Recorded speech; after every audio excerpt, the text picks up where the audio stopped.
Eminentes, distinguidos señores de la Academia, me conceden el honor de pedirme que rinda a la Academia un informe acerca de mi vida anterior como mono.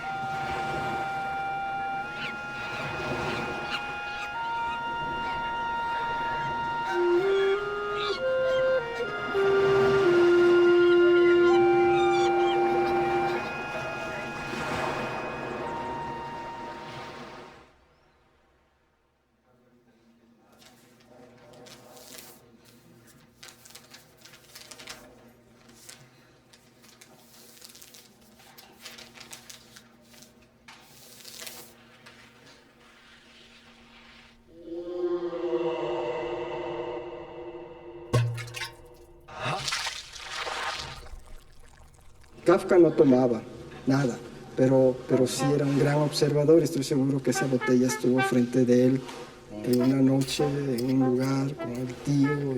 Y bueno, pues para mí que ahí nace ese texto, ¿no? Porque el mono es muy humano en esta etiqueta, se dejó como un viejo catalán. Y con un rollo de papel en la mano y hay un texto en el rollo. La ciencia lo dice y yo lo confirmo, este es el mejor producto, no sé qué, pero es como un mono que está leyendo o que está mostrando un escrito, ¿no? No, es una invención mía. Digo, no existe ninguna referencia a ese texto, nada.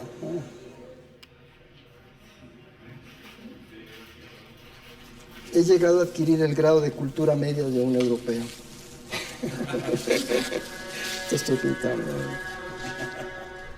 Que en el caso de Toledo creo que es fundamental entender su etapa de París como una etapa en la cual precisamente alguien que trae muchísimas cosas en la cabeza porque ha vivido su cultura nativa se enriquece en el contacto con la cultura europea. I think he's a remarkable artist, a really important artist, but he doesn't fit in any kind of mold where he's been put so far. You know, he's undervalued outside, particularly in Europe, maybe. He's steeped in the graphic traditions of Europe, which are in a sense shared with Mexico. I mean, Dürer's engravings were sent to Mexico very early on in the 17th century, so it's not as if it's something that is not shared by both cultures.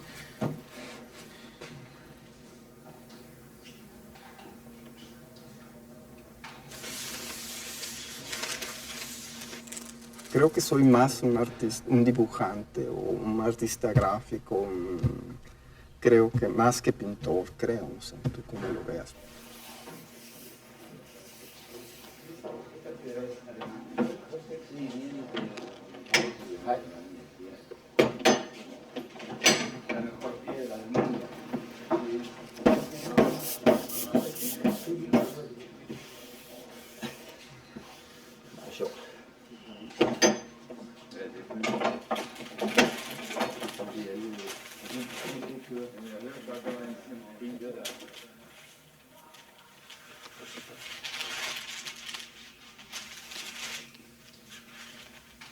El dibujo de Toledo es a lo alemán, ¿no? A lo durero, los maestros alemanes que dibujan con tal precisión que por eso es un grabador de primera, ¿no?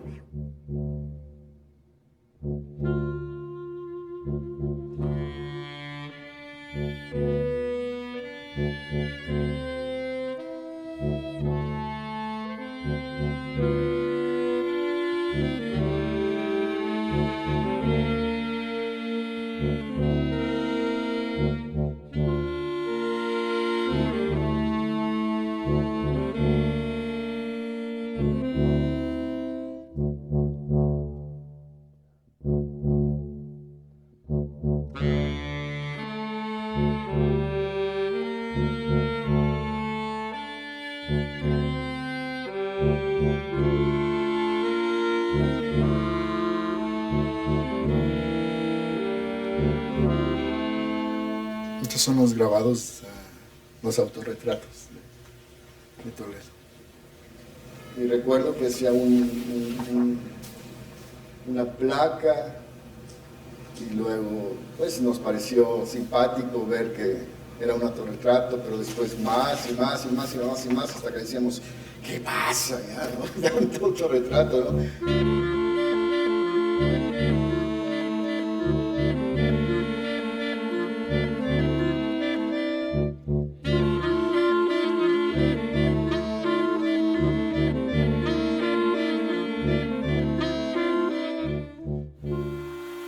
Tengo ahorita 67 años,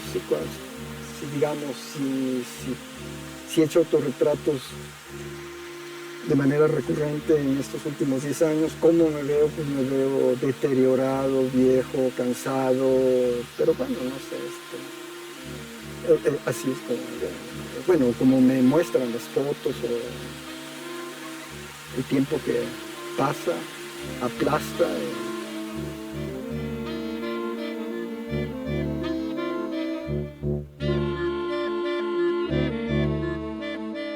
Les interesa mucho el autorretrato de Toledo, quizás por la idea de que es un hombre de una cultura plástica excepcional que de pronto se describe a sí mismo de una manera, entre comillas, primitiva. Claro, he dicho yo que el texto me escogió porque la historia del mono que aprende soy yo. Entonces yo salí de una manada, la manada juchiteca, y claro, fui expulsado por mi familia, no fui casado como el mono, pero de todos modos, bueno, el aprendizaje fue duro, bueno, pues el cambio de la niñez, de venir a Oaxaca, estar solo, a aprender todo, pues, ¿no? Buenas maneras, aprender buen castellano. Bueno, pues es un poco me veía yo como ese mono, pues. No sé, bueno, yo no quiero hacer interpretaciones del texto ni nada. Se habla mucho que bueno, que el mono son los judíos, que el jardín, ¿cómo se llama? El zoológico es el gueto en que viven. Kafka nunca dio explicaciones de nada, no le gustaba además que se explicara. Cuando le propusieron como título alegorías, dijo, no es una alegoría, es una historia de un mono. No se enojó porque no quería que le pusieran, que se interpretara como una alegoría. Bueno, el mono bueno, se dedica al mundo de los espectáculos, a lo mejor, bueno, esto es lo que hago también, es como eso. Pero a veces se bajan los calzones también, y eso también tiene esos gestos de que todavía no logra y que es criticado además por la prensa, ¿no? De que de vez en cuando enseña sus cicatrices, ¿no? No sé, si sea provocación, al simple ánimo de enseñar las nalgas, pero bueno. Pedro el Rojo. Francisco no está ni por la autodenigración ni por el autoensalzamiento. Entonces, para él representarse como mono no es una forma de denigración, es una forma de asumir que todo lo que está en la literatura puede estar en las autorrepresentaciones y que no hay forma de que una autorrepresentación, si se hace con inteligencia y con criterio artístico, sea autodenigratoria. Él y yo y tú y todos somos monos amaestrados y en este mundo tenemos poca opción. Lo que siento es que en la serie de los monos, que me parece maravillosa, extraordinaria, lo que él ve sobre todo es la fuerza, la fuerza del instinto como proceso educativo. Claro, lo estoy diciendo de una manera espantosa, atroz, de la que me avergüenzo, en la que quisiera rectificar, pero ya lo dije. No es el mono que está contento ni en los árboles, ni con los trajes, ni en un lugar, ni en otro lugar, ni en la civilización, ni en la barbarie, ni en nada, ¿no?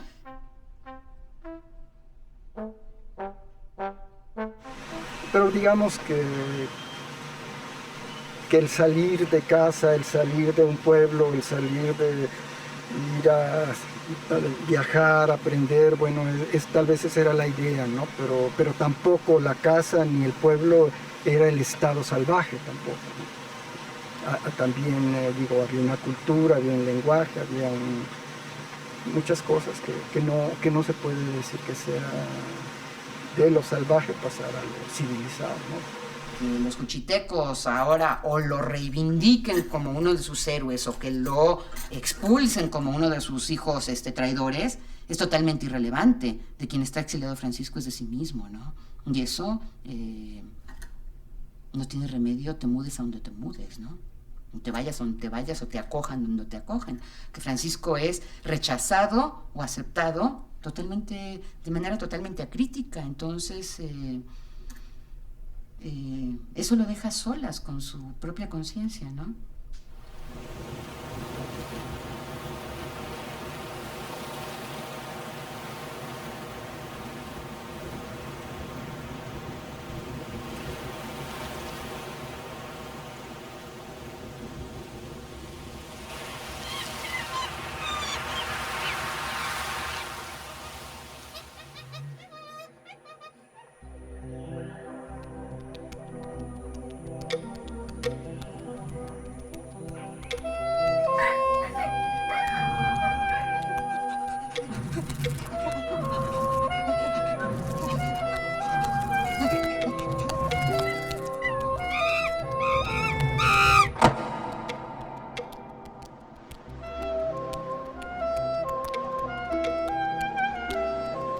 Yo nací en medio de una familia de migrantes zapotecos en el sur de Veracruz.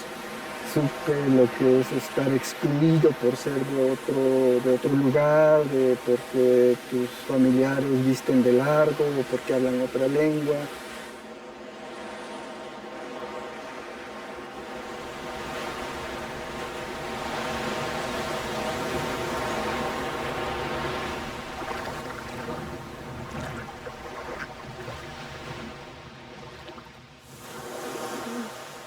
Raringa vegania bicho se machachi. Veda do era mira nunca do naka vera ka Seka. lado ka. Nalang linya. Es algo bitopamos. Algo y endeu de sola, stalle. De nala pues medio y si La cara ni calu mosa china ui. Cadi tan indeu de una. Kowa. Pues, Limpio un de eso. bueno, pero Bueno, napa de giropa tú. Giropa. Ahora ruyan a lo espejo, no tiro in deli. No tiro duela, no tiro dueli. Ah, Acá. Deu.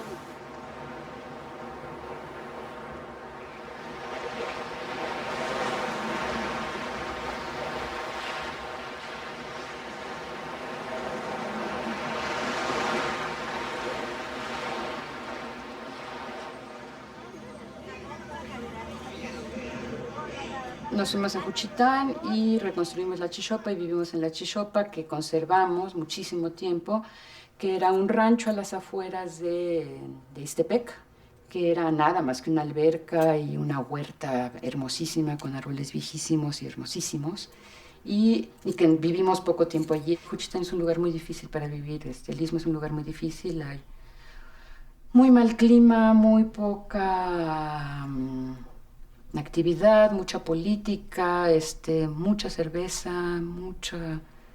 En fin, después de que se te pase el encanto de Juchitán, es difícil vivir en Juchitán.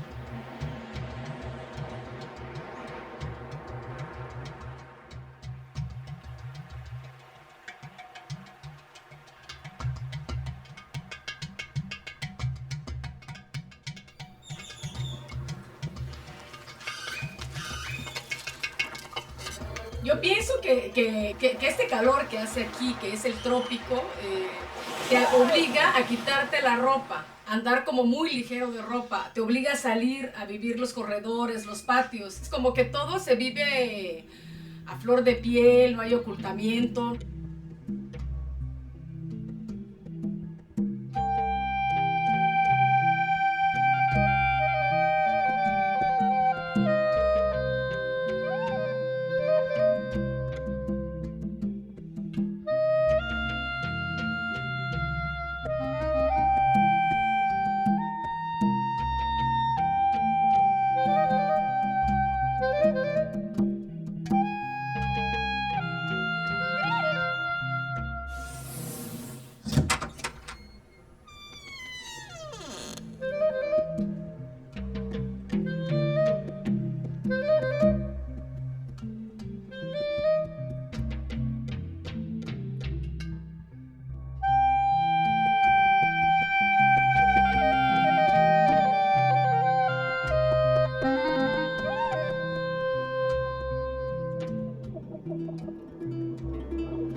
Algunos grabados de Toledo explícitamente eróticos que algunos amigos míos dicen, eso no lo puedo colgar en mi casa, tengo hijos, mi mujer es muy devota, lo que sea. Esos mismos ya los tienen y se lamentan de no haberlos comprado cuando podían hacerlo a muy bajo precio. Se ha perdido la satanización de la representación erótica o se ha llegado a la santificación de la genitalia, no sabría cómo ponerlo.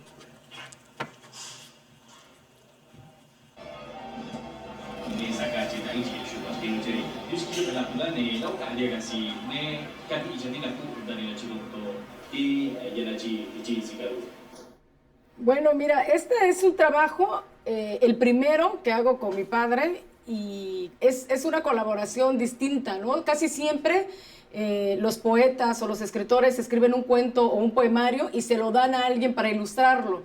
Y aquí fue al revés. A partir de las imágenes yo comencé a escribir el cuento.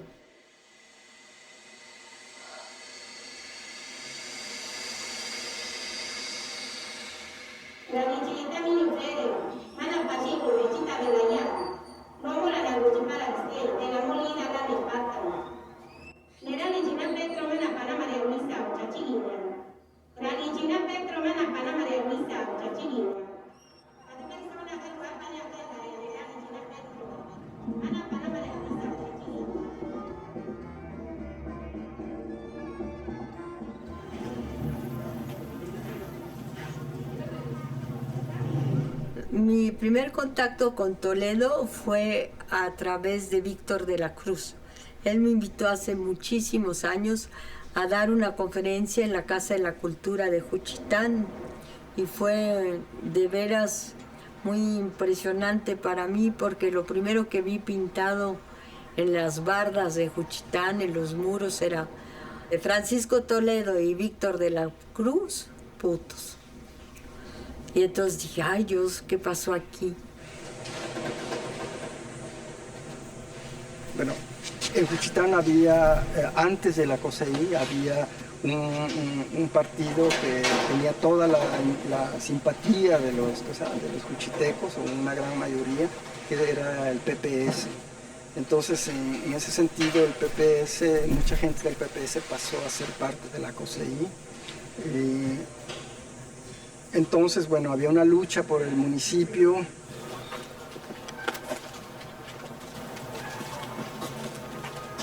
Esta es la Casa de la Cultura, que en zapoteco se bautizó como Lichi Gendaviani. La traducción literal es Casa de la Luz, de la Inteligencia.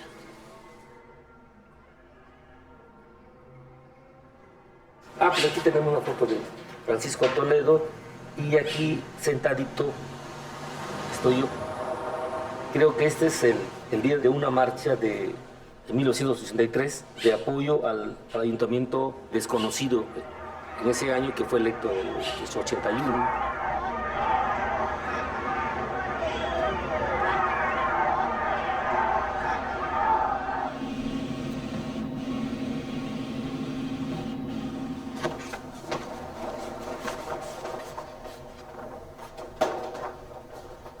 Pues ahí está la...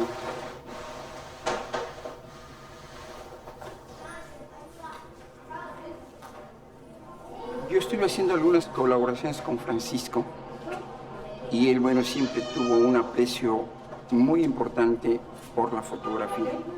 Yo sabía del movimiento de la COSEI, yo sabía del triunfo que el Ayuntamiento Popular había tenido y, bueno, venía esporádicamente. La cuestión es que hacia fines de 82 Francisco empieza a percibir cómo se agudizan los problemas sociales aquí y entonces él empieza a concentrar su energía y empieza a invitar a más gente, ¿no? Y ya para 83, cuando empieza a haber problemas más graves, es cuando él me solicita, me dice, ayúdame a hacer algo, tenemos que intentar hacer una publicación. No veo muchas imágenes mías, pero pongamos, distingo en primer esta de una manifestación.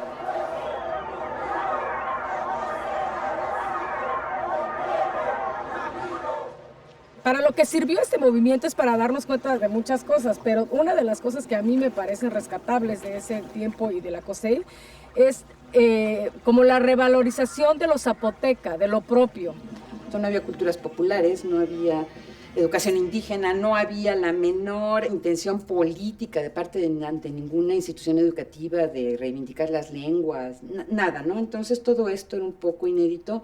Están más o menos vinculados el nacimiento de la COSEI con el nacimiento de la Casa de la Cultura, porque fueron cosas que se hicieron simultáneamente. De lo poco que uno puede decir que valió la pena fue esta Casa de la Cultura. Yo creo que si algo ha de perdurar en cuanto a lo que hacen los hombres, no solamente es el espacio físico de la Casa de la Cultura, sino también lo que generó este espacio, esta idea, la obra de los pintores, la obra de los músicos, la obra de los poetas.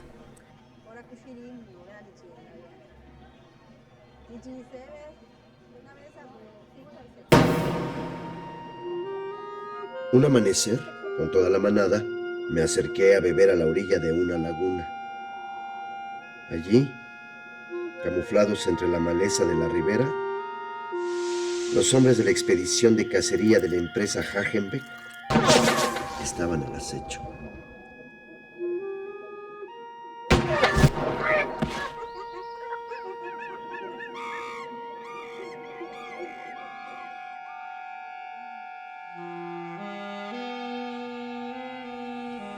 Bueno, había una lucha por el municipio, pero después fueron saliendo muchas cosas que, bueno, por ejemplo, se llegó a hablar así, sin más, de una cierta independencia territorial, separarse de Oaxaca, una autonomía.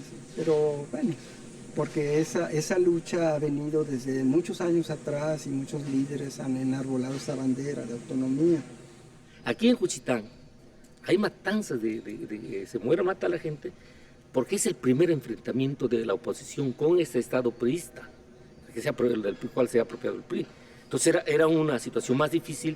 Por eso para nosotros es importante insistir en el respeto a las leyes, en el Estado de Derecho. Nosotros nos enfrentamos a un Estado más autoritario.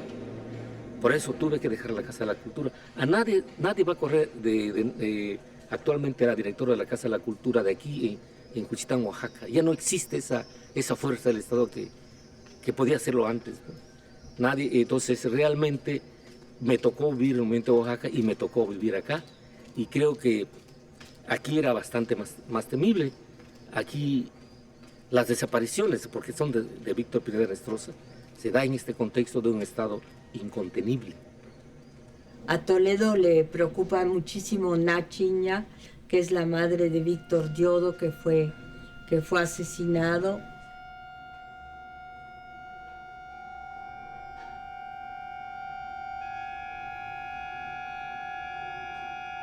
Le preocupa muchísimo el avance de la COSEI, que por desgracia sabemos no siguió, no salió adelante, se corrompió, se pudrió a medio camino. La esperanza de la COSEI fue muy breve. El entusiasmo que despertó no pudo enfrentar el acoso priista. La COSEI fue un signo importante porque además había una decisión de lucha formidable. Pasaban las noches en vela cuidando al municipio, etcétera, ante la posibilidad de un despojo priista. Pero sin embargo era demasiado el PRI en ese momento y los ejemplos aislados no podían prosperar.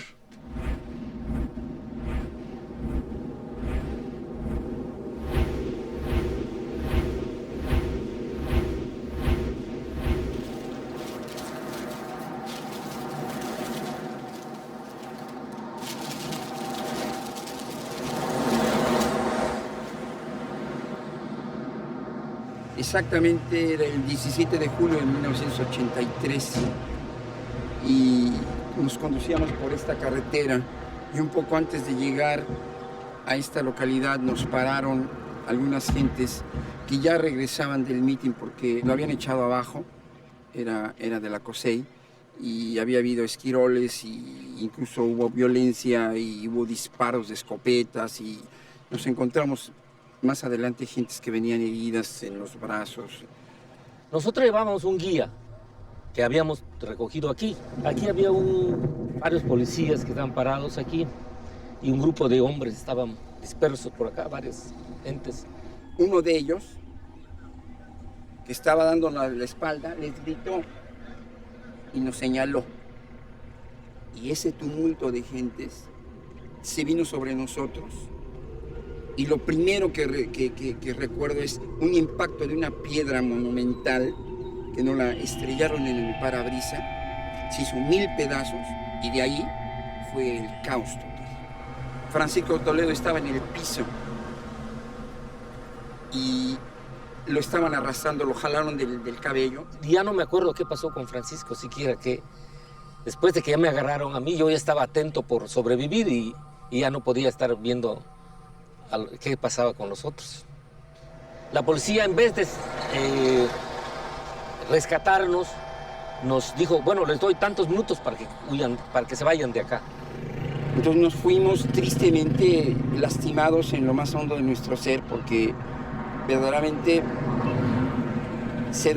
ahí me di hasta dónde puede llegar la maldad y del control del poder, porque a una gente la pueden matar, la pueden desaparecer y no hay nada ni nadie que lo pueda evitar. Y después podrá ser noticia, pero mientras tanto ya te dieron en la madre. Lo que sucedió fue un intento de amedrentamiento, de tener un automóvil, insultar a los que viajaban en él, golpearlos, etcétera, pero todo como un acto de prepotencia, como decir, el que tú seas un pintor conocido no nos importa. Juchitán es nuestro, Oaxaca es nuestro, el país es nuestro y los que no lo entiendan, que se vayan, porque de otra manera vamos a pasar de la agresión pequeña a ya formas mucho más enérgicas.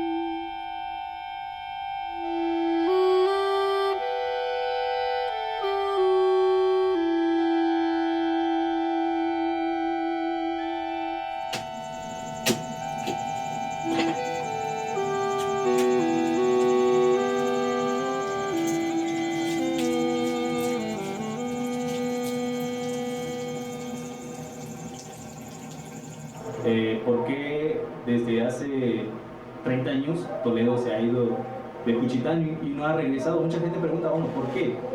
No sé, sí que ha vuelto, ¿no? ¿Nunca? Probable, no, y sí no sabría.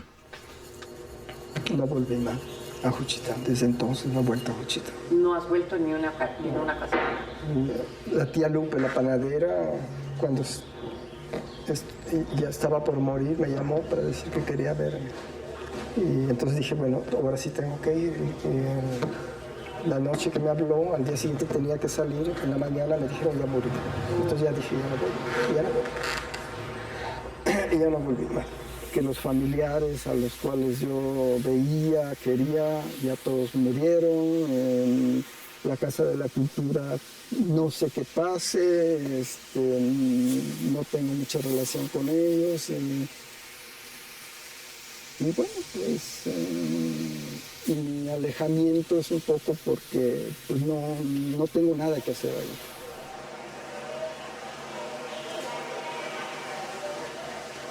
Buenas. Kana yuni utichi nya tili chigendaviani rari. Naru nevia tutunga Francisco Toledo la. Pintor la ve. Francisco Toledo, el seguido. El cantante. Hola. Buen hombre. ¿El maestro? Chicomín, el pintor ha dado la pauta de Van Gogh también. Vincent Van Gogh en Holanda.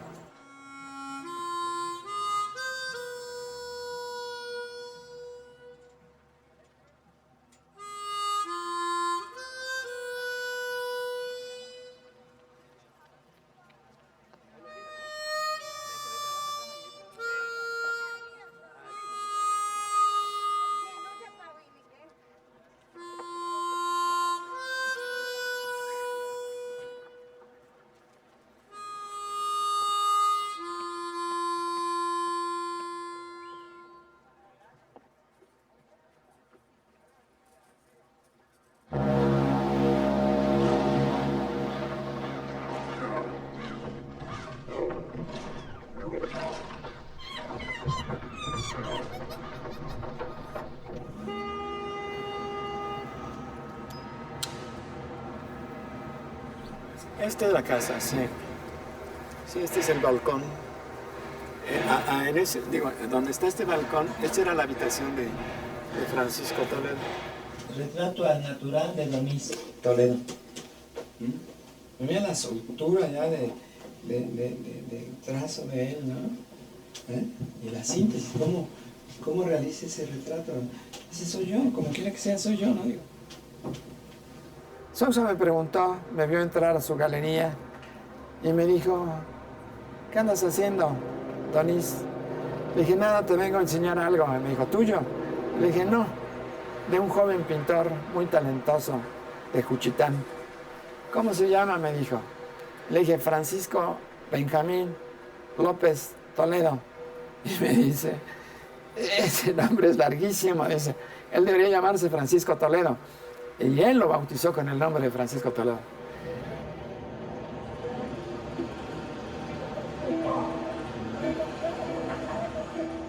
En esa época estaba floreciendo la zona rosa. Entonces este lugar era extraordinariamente exclusivo. Había galerías de arte como la Galería Mirachi, entre otras. A estas alturas estaba la Galería Porotea. Aquí se subía a la Galería Pernosos. Toda esta área, la terraza no existía. Todo esto era la Galería de Pernosos.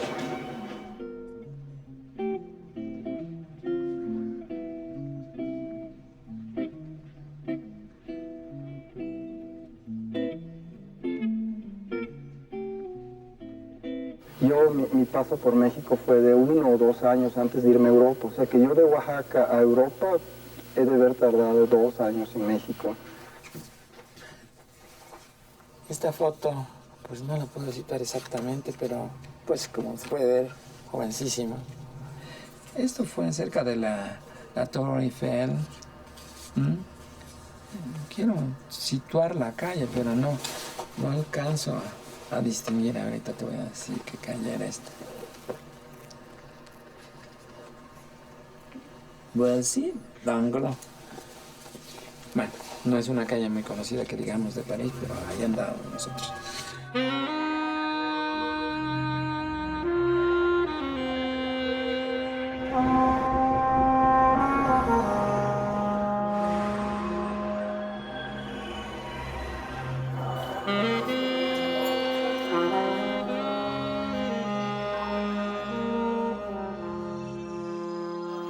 Yo estaba solo en un cuarto frío en París y quería, no sé, ir recordando cosas, buscando qué pintar.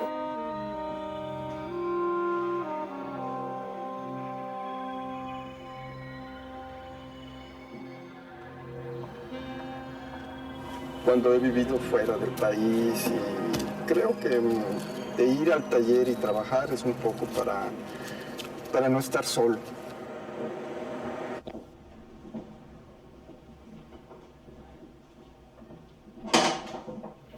One day I turned up there, and as he was a man of a few words,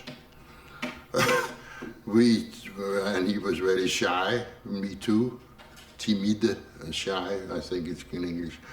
And what can one do but put up a stone and do something? I like what he's doing, this man. He liked very much to use the whole stone, always with the edges, with the stones you can see, the full page there.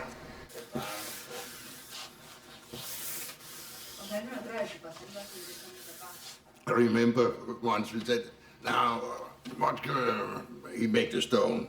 And said, I'm going to decide the idea what color we shall use now. No, we're not going to print that in the black, which are not the color. White and black is not color, you know. Yeah. But if I make you a good, and we make touch, you know, and mix colors and so on. So, what do we want? I don't know. That was in the beginning, you know, and then all color is good. All color is good. Yes, that's right. That's a question of what you put it up to, you know, and what you have done.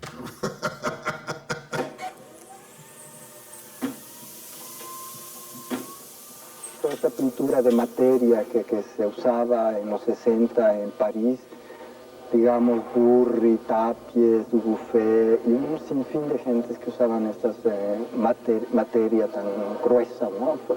Fue como una moda, entonces de alguna manera Tamayo también de ahí en ese momento toma algo de eso, ¿no? Y bueno, creo que hay toda una época en Europa o en el mundo, no sé, que hay una influencia de ese momento, ¿no? De esa estética, digamos.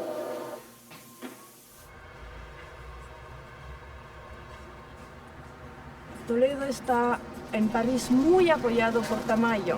Tamayo es quien lo ayuda más y creo que lo lleva a ver a los intelectuales. No creo que haya sido tan fácil para él abrirse una brecha ahí, ¿no?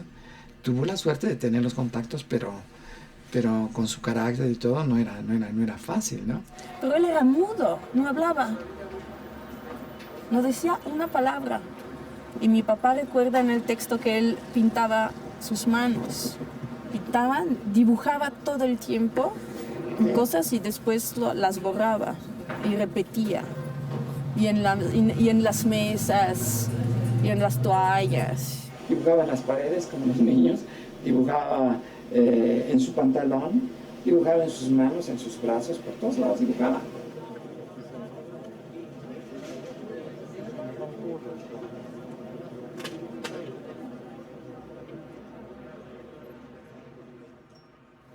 No, Toledo no lo soporta, cuando él estaba aquí, pero él no se compraba nada.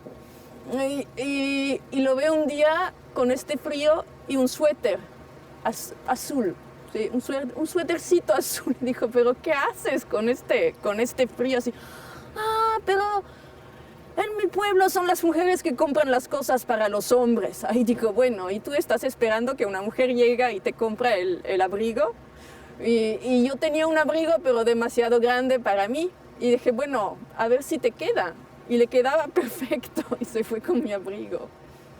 Así, el frío. Hubo un año que en todo el año no salió el sol. De hecho, fue algo lo que me decidió a mí regresar, ¿no? Yo no soportaba tal cantidad de frío, un frío espantoso, ¿no? Se creaban unas capas de hielo transparente, no era como en Nueva York. Allá te andas resbalando en las calles, ¿no? Se había relacionado con una mujer bellísima, bellísima, una de las más bellas que yo haya visto en mi vida. Se llamaba Bona de Pisis, que era esposa de André Pierre de Mangiare. Se enamoran, empiezan a tener una relación como en el 62 y Toledo es muy joven, tiene 15 años menos de edad que mi mamá, así que no es tan simple como relación, imagino. Porque era un contraste, pues, entre la vida austera que él llevaba, ¿no? Y de timidez que siempre mantuvo, y la otra mujer que era toda...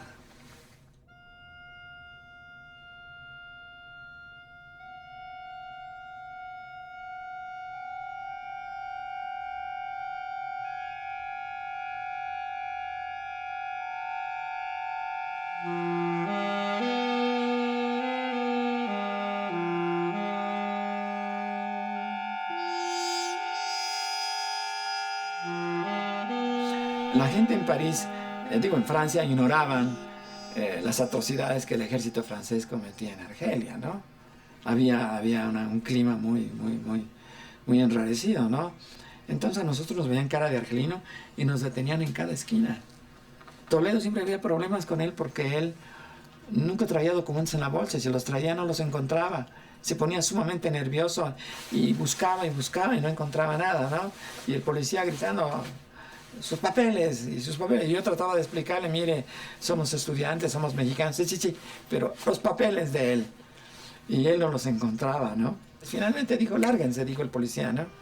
Y Francisco dio 2 pasos y encontró la carta de residencia, que era una carta roja, ¿no? Y la saca, pero la carta estaba toda luida. Entonces cuando la sacó, se desparramó así por el piso como naipes, ¿no? El policía aguantó la risa y le dijo, lárguese, ¿no? Y ya era que él recogió su carte de séjour y la guardó en su bolsa y continuamos el camino.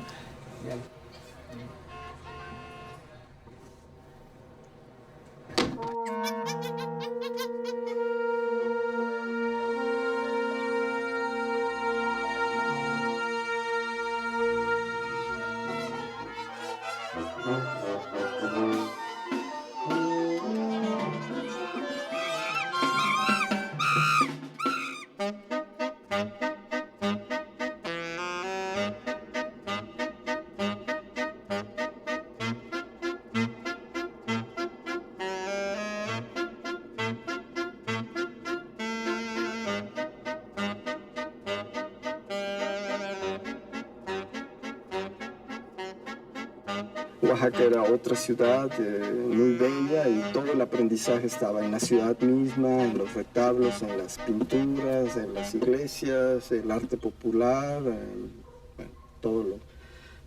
Pero no había ni bibliotecas, o bibliotecas de arte, ni museos, ni galerías. Entonces, pues en un corto periodo empezó a crecer todo, por arte de magia, pues bibliotecas, galerías, museos, talleres, todo se ha multiplicado, pues bien, ¿no? Creo que así va. Aproximadamente unos 70, unos 68, es de color claro, tiene el cabello un poco quebrado y algo largo. Que aquí pasa a diario, seguido pasa por acá, aquí lo vemos. Pues se viste de calzón de manta a veces, ¿no? con camisa muy sencillo es. Es de cabello largo, no aseado. Una opinión así exacta de él, pues necesita uno tratarlo, creo, ¿verdad? Para convivir con él más de cerca, para saber su forma de pensar, su forma de ser. Como no, es el máximo representante cultural de Oaxaca a nivel internacional.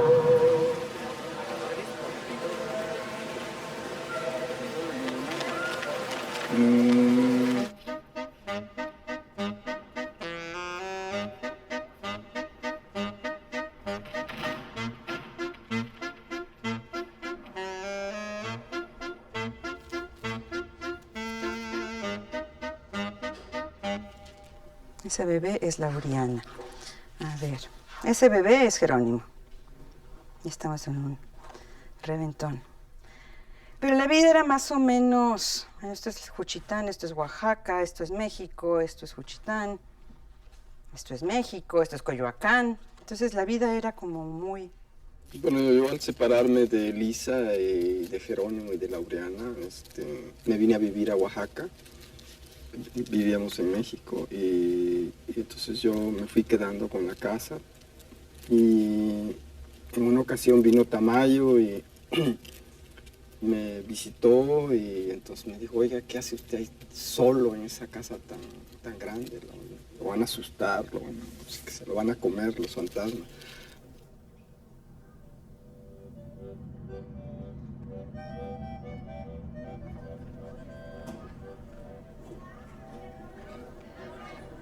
El acervo de gráfica es aproximadamente 6.000 grabados y 40.000 volúmenes la biblioteca.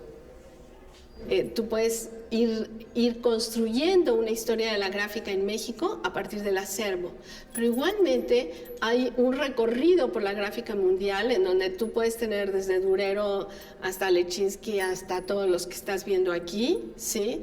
En donde puedes recorrer la historia del arte del mundo vía la gráfica. El taller de grabado en el sentido en donde tú estés trabajando un agua fuerte, un agua tinta, tengas acceso al lito, etcétera, eso desde luego quien lo impulsa y lo estructura y lo refuerza es Francisco.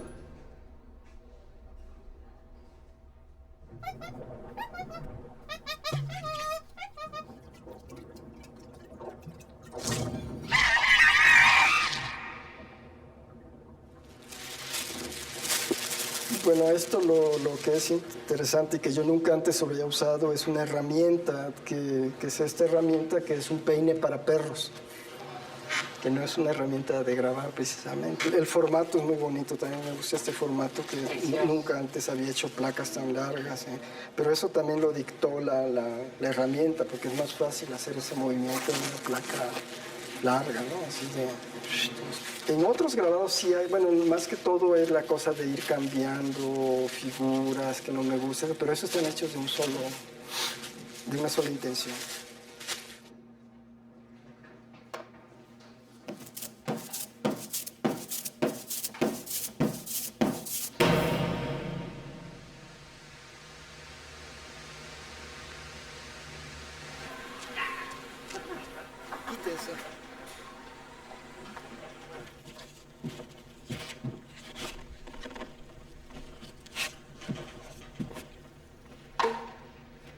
Cuando se agranda una cosa, de repente hay cosas que se vuelven monstruosas, ¿no?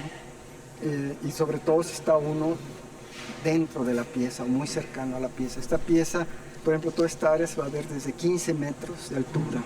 Nunca va a haber otra distancia, ¿no? La distancia para ver toda completa va a ser de un puente, 15 metros.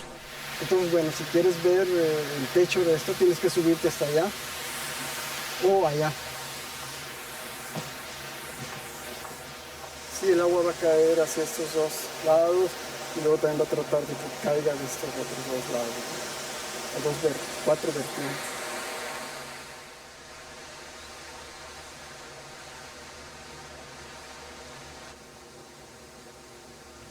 Está más alto que allá. ¿Ya?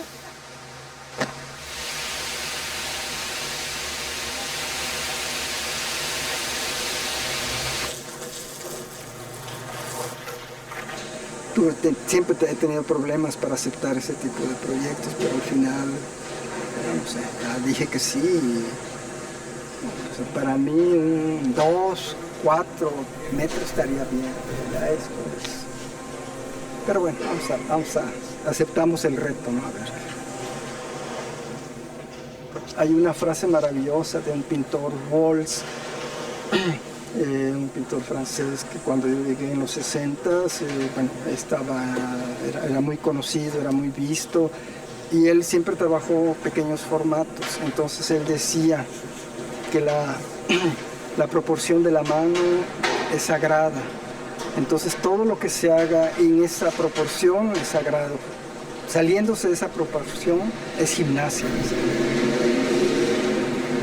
Es como, bueno, la pintura de acción en la cual, bueno, se trabaja con todo el cuerpo, ¿no? Porque se tira el color, se corre por acá, se corre alrededor de la gran tela, ¿no? Esa es la gran gimnasia, ¿no? Lo que hacía Apolo.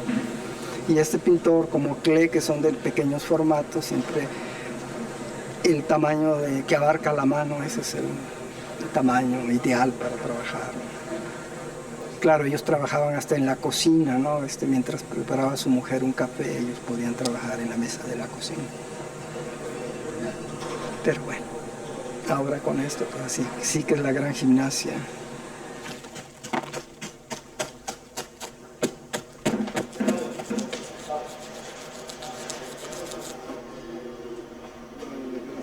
Cuando yo regresé a Juchitán en 1963, había un lagarto enorme en Juchitán que fue cazado en esa época en que yo llegué, y lo lanzaron los pescadores, y creo que debe haber tenido como 4 metros, y lo raro era que pudiera vivir en la laguna salada, pues bueno, estaba en el estero donde está el agua dulce y se metía al agua del mar. Y bueno, fue una gran expectación, cuando apareció ese lagarto, entonces lo alimentaban, le daban perros ahí chiquitos para que se comiera, y por último decidieron mandarlo a México, hablaron a Chapultepec, y entonces lo subieron a un gran camión de redilas y se les murió en el camino, ¿no? Entonces, bueno, para mí ese lagarto era como simbólico de algo que iba a suceder en Juchitán. Desgraciadamente todos los augurios fallaron, ¿no?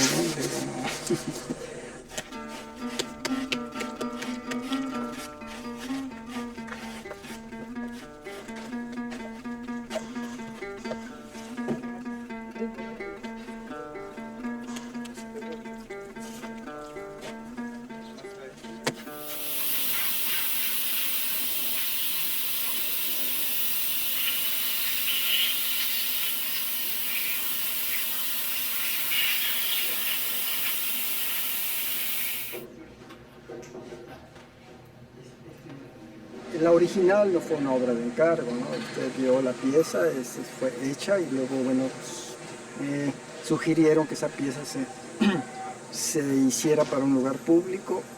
Hay una pieza, una previa, creo yo, si no mal recuerdo, a la lagartera, que es una pieza más pequeña, como de 40 centímetros por 40. Entonces esa caja, que era pues, un volumen rectangular, empezó a volverse poco a poco una piel de escamas de cocodrilo, ¿no? Entonces es como un gran cocodrilo o una gran cocodrila que sostiene otros cocodrilos más pequeños sobre su lomo.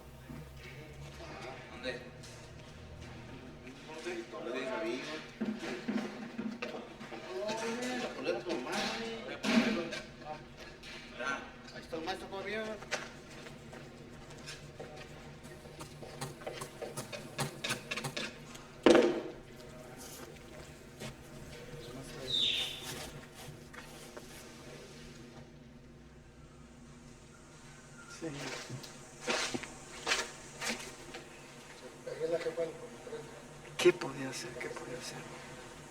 Bueno, no es exacto, pero bueno, podía ser algunos detalles de Gaudí. Ahí está la arquitectura y está la escultura.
me dijeron, señor Toledo, nos regala un dibujo porque hay una propuesta de unos señores de Finlandia que quieren montar un taller experimental y no sé qué.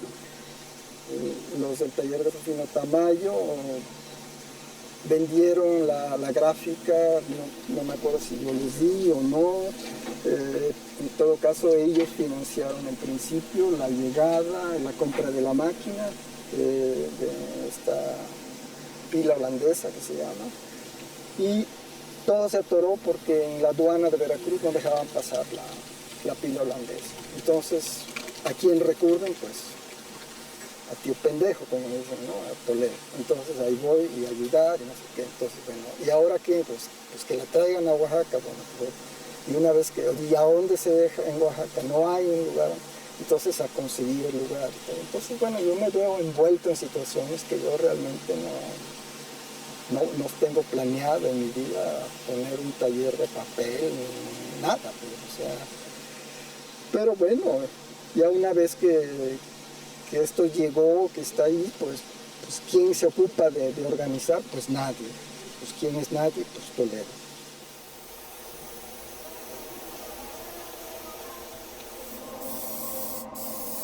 Pues apoyo con los stencils, con los dibujos, haciendo los papalotes, los dibujos para los papalotes, los cuadernos, vendiendo en el Yago las piezas, ¿sí?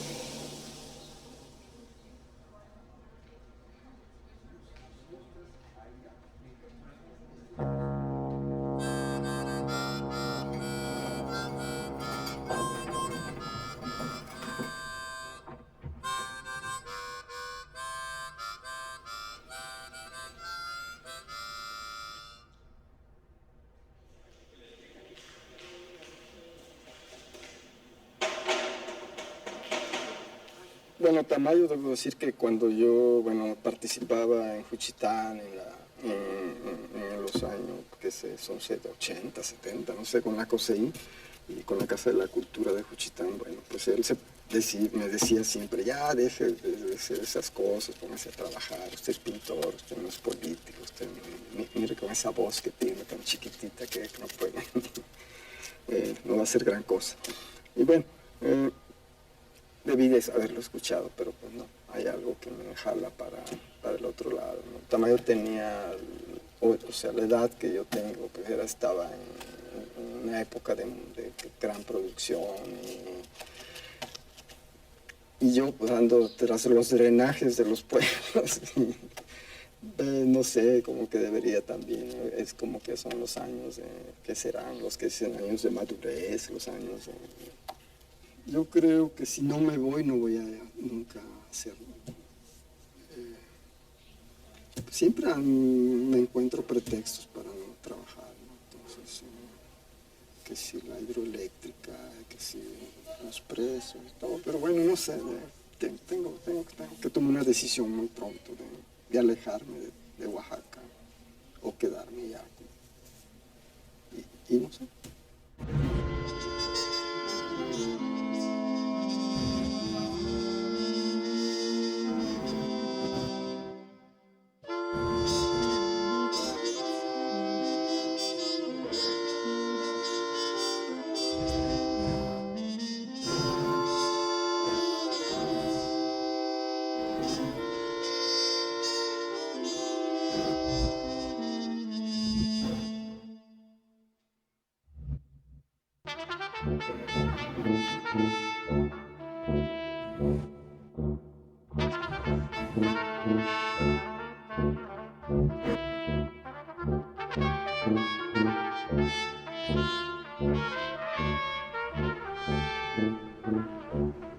Realmente yo no fui el héroe de el haber expulsado a McDonald's del Centro Histórico de Oaxaca, fueron los pintores los que organizaron todo, y yo estaba en Estados Unidos, estaba yo en Los Ángeles viviendo, entonces yo cuando llegué ya estaba todo armado, pero como yo era el presidente de este grupo de ProAx, pues yo tenía que estar al frente.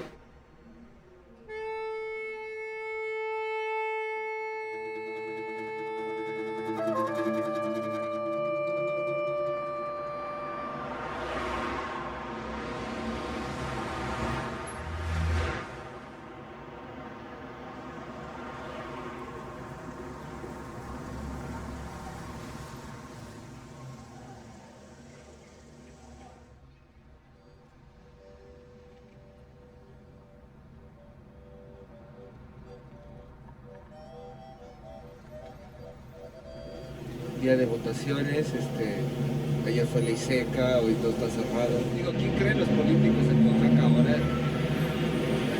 Yo creo que en gran parte es esto. Que sí me he encontrado varias gente que no va a ir, ¿no? No va a ir, así como que, pues, ¿por quién votas, no? Realmente no hay un candidato. Ya no digamos bueno, pero sí como que alguien que no haya quedado en una postura tan contradictoria, no hay uno solo ahora. Pues yo creo que el gran problema que acarrea la sociedad oaxaqueña después del conflicto es justo eso, ¿no? La segmentación y la polarización social, ¿no? En la que ese clima, ¿no?, de inestabilidad, que finalmente es pues, una estrategia también política, ¿no? O sea, la represión lo que hizo fue llevar la problemática a la clandestinidad, pero todo sigue, ¿no? Todos los problemas son los mismos, la miseria es la misma, los rezagos educativos son los mismos, ¿no?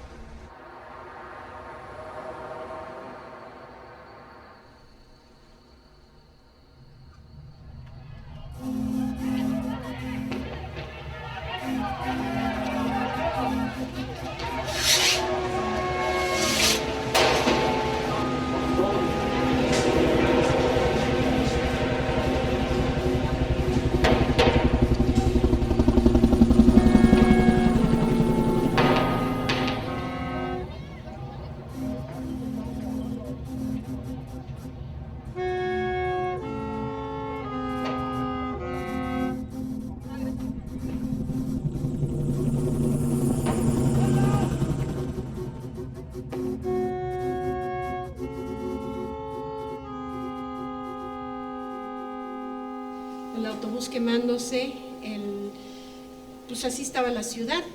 Creo que es una foto como casi de película, ¿no? Cuando la ves, que no puede ser que... Pero todas las calles estaban llenas de estos autobuses. Las barricadas que tuvimos en toda la ciudad fueron más de 250 barricadas que crecieron de la nada, crecieron en las comunidades, en los barrios. Quieren mantener el poder a costa de muertes de personas inocentes para así tener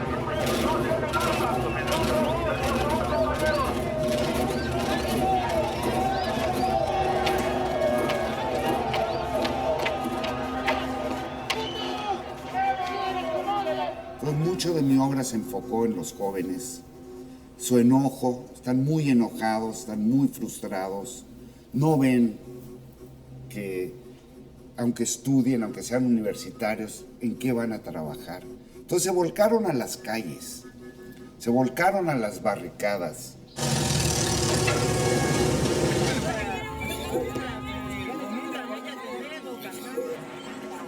otros noticieros que ya están metidos al gobierno, no vayan disparos. ¿Es el momento de empezar a poner las barricadas? Tal vez hubiera pensado en un momento dado que Toledo debería de haber sido más enérgico en cuanto a la manera en que se acercó al conflicto. Pero es humano. Digo, yo lo estaba viviendo diario desde otras trincheras, ¿sí? Y él lo estaba viendo desde su trinchera.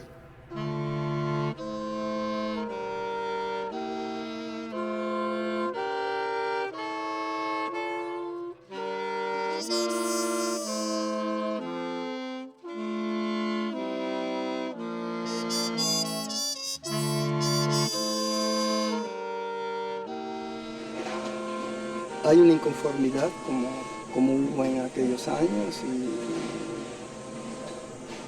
Ahora, Oaxaca hizo un movimiento, digamos, era como más diverso y menos estructurado, y no sé realmente si es la palabra estructurado, pero en Juchitán era como...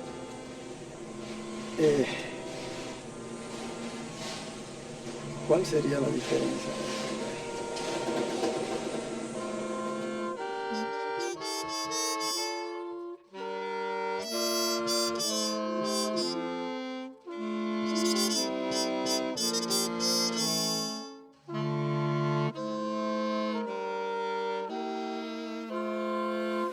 pues dispararon enfrente de mi casa, en la madrugada, en los momentos difíciles de los movimientos del APO. Encontramos los casquillos de las pistolas en el frente de la casa. Bueno, pues eso era, no sé si fue un aviso, un borracho que pasó, una pistola que se disparó sola. ¿Qué podemos saber? No, yo no podría vivir con un guardaespaldas permanentemente en mi casa, cada vez que me muevo. Con la creación de ProVax y nos hablando, digamos, señalando la problemática de Oaxaca, si el agua, si los bosques, si la destrucción del centro histórico. Pues no sé, hay muchos casos que también nos pusieron un poco en una situación difícil, porque por un lado, bueno, hacíamos una difusión cultural, pero también hacíamos una crítica al Estado, ¿no? Y bueno, pues eso, no, la consecuencia, pues teníamos que pagarlo, ¿no? Entonces, sí, bueno, los artículos en los periódicos en contra del grupo ProVax, todo esto, ¿no? Entonces, no ha sido fácil, pero pues bueno, yo creo que ya cumplimos 20 años y estamos sanos y salvos, pues bueno, es ganancia.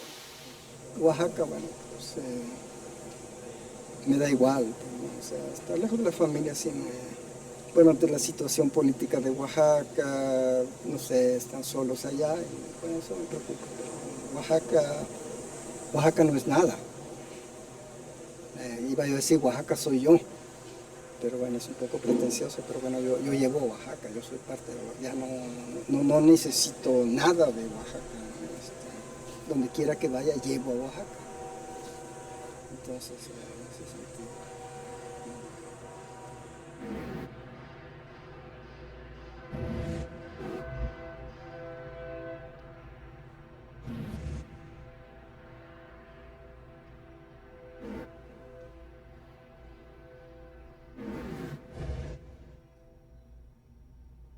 I don't think he fits well into his own sort of generation.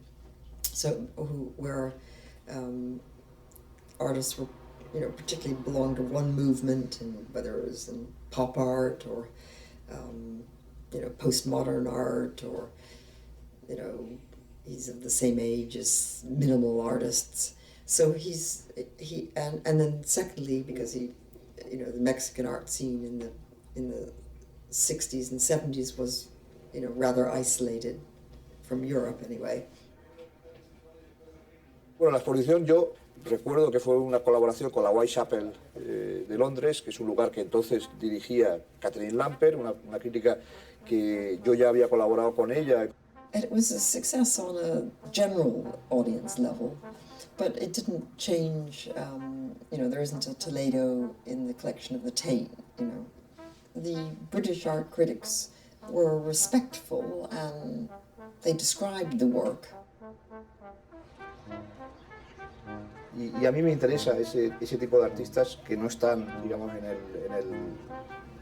ojo del huracán de la moda, sino que laboran en un espacio suyo profundo, solitario, secreto, ¿no? Y encontrarse con el humor de Toledo, que también lo tiene, ¿no?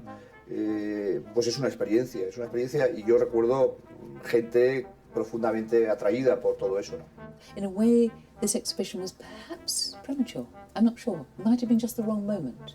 Not have caught that moment when painting is rediscovering its position and it's rediscovering, a voice, lots of voices.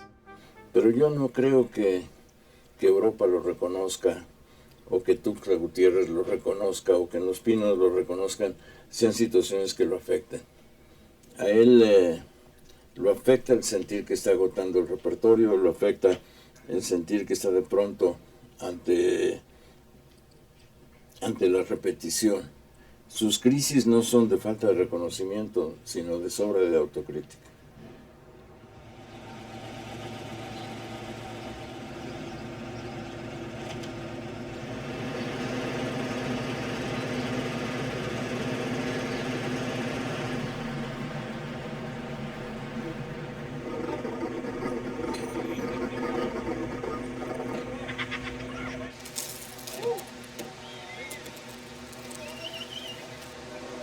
detallecito.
No siento nada, yo no digo,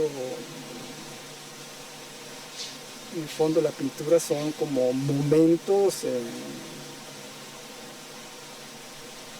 no, pues dice, si ya pasó el momento, pues quién lo va a saber, digo, porque si todavía tengo otros momentos en el futuro, pues, a lo mejor son mejores que los momentos que la gente considera que son los mejores momentos, no sé, es como una cosa muy vaga, ¿no? Decir estos momentos.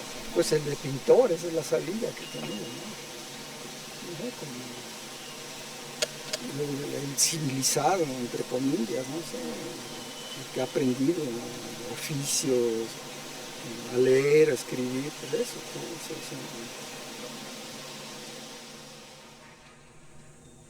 una cosa es el testimonio de uno y otra cosa son los otros, ¿no? Entonces a mí no me interesa a mí, yo no me intereso a mí mismo, pues, o sea, me aburro, pues, no, este personaje, no. Los otros son un misterio para mí, yo no soy un misterio, ¿no? Entonces no me interesa, pues, sí me interesan los otros.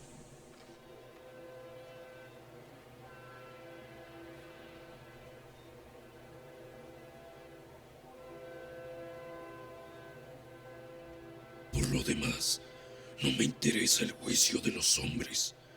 Lo único que quiero es difundir conocimientos. Yo solamente informo, también a ustedes, distinguidos señores de la Academia. Solamente los he informado.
Diles que yo soy tu negro santo.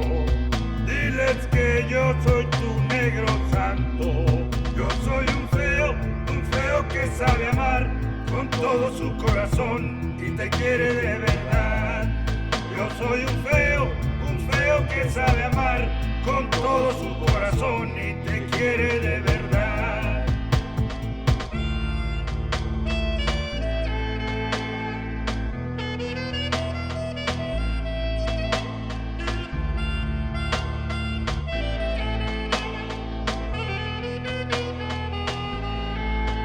Soy un feo que sabe amar con todo su corazón y te quiere de verdad.